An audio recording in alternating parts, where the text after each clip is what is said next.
आपको जान के हैरानी होगी कि केरला ऐसा स्टेट है जहां पे सबसे ज्यादा लिटरेसी रेट है। लेकिन मुझे दुख इस बात को कहते हुए हो रहा है कि सच में वहां के लोग एजुकेटेड नहीं है। वहां लिटरेट हैं, साक्षर हैं, मगर शिक्षित नहीं है। अगर शिक्षित होते तो वो ऐसा जाहिल बर्ताव कभी नहीं करते। जो खुद आपके पास चल के आया है ताकि आप उसकी मदद करें और आपने उसकी ऐसी मदद की कि वो फिर आपके पास कभी दोबारा आ ही नहीं सकता।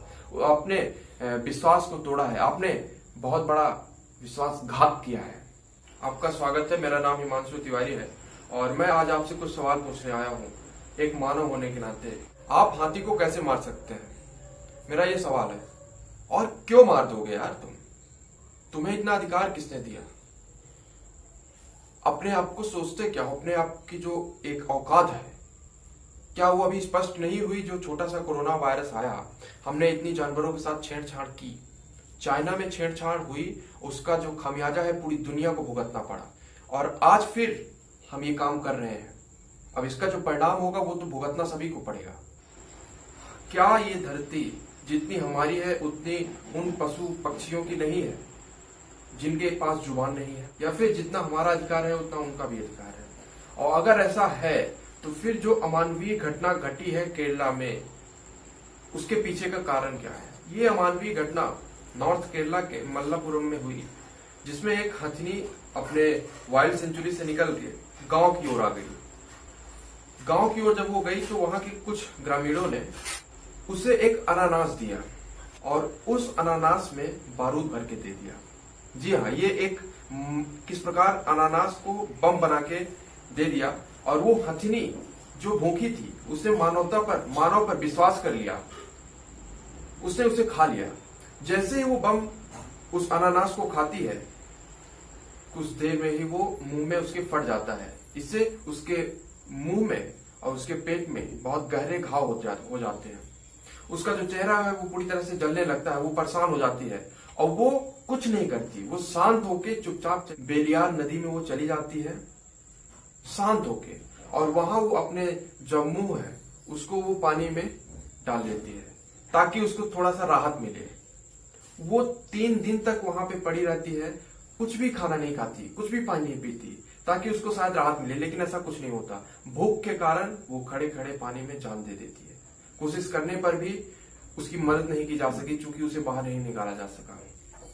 यहाँ पे हाथी नहीं मरी है, मरी है तो मानवता, मरी है तो हमारे अंदर की संवेदना कि हम सामने वाले के दुख में भी हम उसका साथ नहीं दे सकते।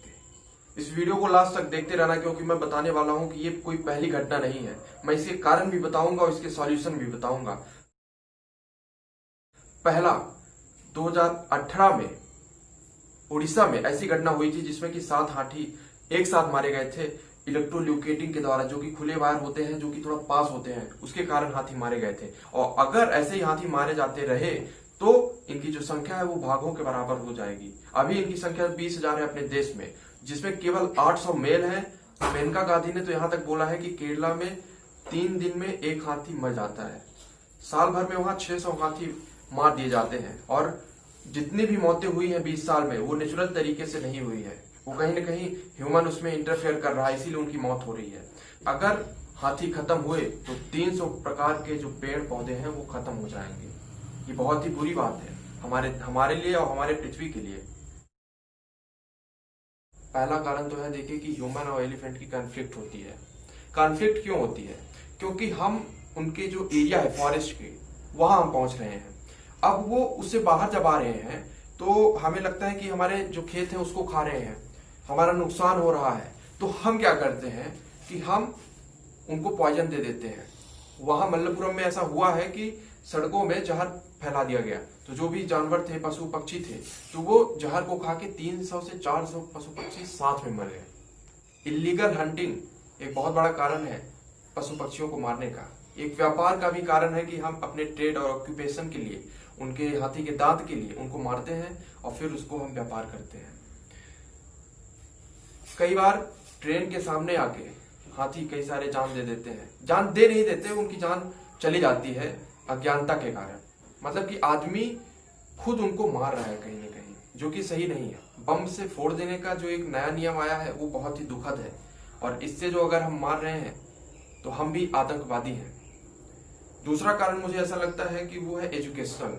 यार हमारे शिक्षा व्यवस्था में सिंपैथी या इम्पैथी जैसी कोई चीज सिखाई नहीं जाती।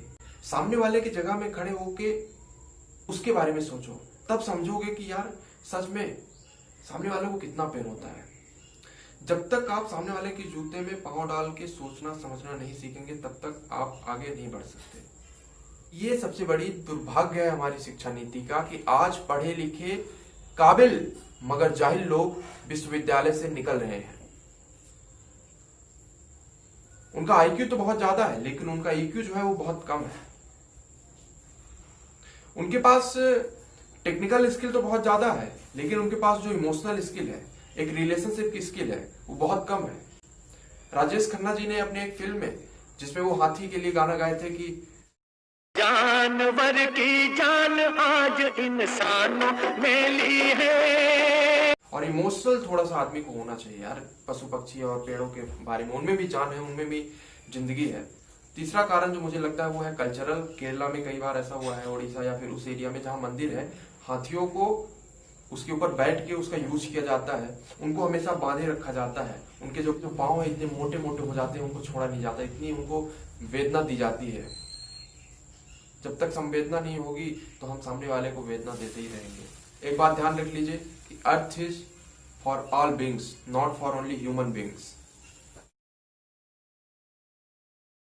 भाजपा सांसद मेनका गांधी जो कि पशु कार्यकर्ता भी है, उन्होंने ये बोला कि सुप्रीम कोर्ट को जितने भी एनजीओ ने ये बात रखी है, करीबन 20 से ज्यादा एनजीओ इस बात को लेके अड़े हुए हैं कि जो भी एलिफेंट्स हैं मंदिरों में या फिर प्राइवेट ओनरशिप में, उनको हटाया जाना चाहिए क्योंकि ये कैटेगरी 1 के अब जानवर हो रहे हैं। इनकी जो संख्या है वो 20,000 से कम ही बची है। दूसरा कि अब एक रेस्क्यू सेंटर बनाया जाए जहां पे जो जानवरों को पीड़ित किया गया है उनको ले जाके वहां रखा जाए ताकि वो कुछ दिन और सरवाइव कर सकें, उनका इलाज चले। तीसरा, हमें ये बात ध्यान रखनी होगी कि जो कि एलिफेंट का कॉरिडोर होता है जिसमें कि वो 350 से 400 किलोमीटर के अंदर जिसमें वो घूमते रहते हैं, उस एरिया को 2017 की रिपोर्ट के अनुसार 2/3 कट कर दिया गया है बाई हाईवे या फिर रेलवे। अब जब वो हाईवे से गुजरते हैं तो या तो लोगों के साथ उनकी कॉन्फ्लिक्ट हो जाती है या फिर जब वो रेलवे से गुजरते हैं तो ट्रेन से उनकी कॉन्फ्लिक्ट हो जाती है, वो मर जाते हैं। तो हमने ही अतिक्रमण किया है उनके क्षेत्र पे, पहला तो हमें उनका रिस्पेक्ट करते हुए या तो उस एरिया में नहीं घुसना चाहिए जिसमें उनका हक है, ठीक। और दूसरा, अगर कि जो एलिफेंट के लिए रेलवे में स्नूजर लगा रहना चाहिए जिसकी जो आवाज है करीबन 600 मीटर तक सुनाई दे। और ऐसा उन्होंने किया है, इसीलिए मैं बता रहा हूं ताकि वो दूर से ही जब एलिफेंट अगर गुजरे तो आवाज आ जाए, तो या तो एलिफेंट खुद ही हट जाए या तो इनको पता चल जाए तो ये फिर ट्रेन को शेड्यूल कर ले। इस प्रकार हम एलिफेंट को बचा सकते हैं। और हम एक काम और कर सकते हैं, चौथा, कि हम ऐसे प्रोडक्ट ना लें जिनमें हाथी के दांत का उपयोग हो या फिर किसी भी जानवर का के चमड़े का या खाल का उपयोग हो। इससे ऑलरेडी डिमांड जब कम होगी तो सप्लाई भी कम हो जाएगी, तो ऐसे जानवरों की मृत्यु जो है वो कम हो जाएगी। पिटीशन दायर करना एक बहुत अच्छा, बहुत इंपॉर्टेंट, बहुत ही बेहतरीन तरीका है किसी भी के चीज के खिलाफ बात करना जबकि वो सही ना हो। यूके में ऐसा हुआ था कि आइवरी प्रोडक्ट्स का प्राइवेट यूज ना किया जाए, प्राइवेट उसको ट्रेड में ना लाया जाए, इसके लिए वहां पे पिटीशन दायर हुआ। करीबन 1 लाख से ज्यादा लोगों ने साइन किया और वहां की जो पार्लियामेंट है वहां पे ये बात डिबेट में रखी गई। मतलब पिटीशन का इतना ज्यादा रोल होता है। एनजीओ इसके लिए बहुत इंपॉर्टेंट है। अगला जो तरीका है वो है कि आप एजुकेट करें, चाहे वो वीडियो से, चाहे मूवीज से, चाहे आप न्यूज़पेपर से, ताकि लोगों को बातें समझ में आए। एक बहुत अच्छी मूवी बनी थी जिसमें ये बताया गया था कैसे वहां के जो जानवर है उनको पीड़ित किया जाता है, कैसे उनका यूज किया जाता है। अंत में मैं ये बोलना चाहता हूँ कि जंगल में रहने के लिए ही पशु पक्षी हैं, वो वहीं रहने के लिए हैं। उनको अपने घर में ला के उनकी निष्ठा और उनके जो नेचर है उसको मारने की कोशिश मत करिए।